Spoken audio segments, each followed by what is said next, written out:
leaders, helping people shine.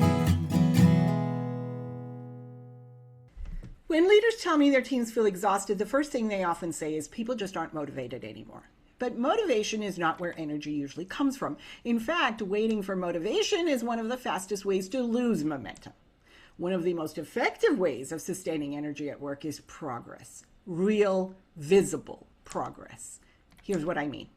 When people can see that something is moving forward, that effort is leading somewhere, and that their work is making a difference, energy follows.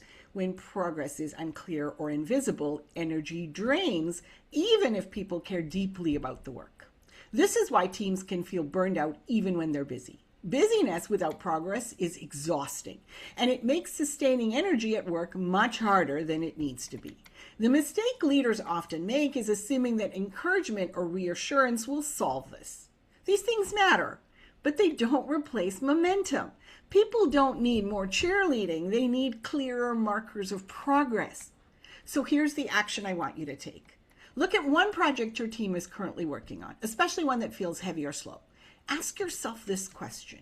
Can my team clearly see what progress looks like right now? If the answer is no, fix that first. Break the work into a concrete next milestone that can actually be completed, not just started. Then make that progress visible. Name it in meetings. Acknowledge it when it happens. Connect it back to the larger goal so that people understand why it matters. This does two things. First, it creates momentum, which is one of the most reliable sources of energy. Second, it reinforces that effort leads somewhere, which is essential for sustaining energy at work over time.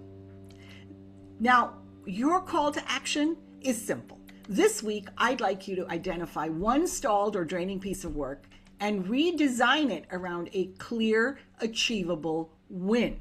Then watch what happens to energy of the team. You may be surprised at how quickly it shifts when progress becomes visible. This is Gupta-Sunderji with a Merge Management Moment. Turning managers into leaders,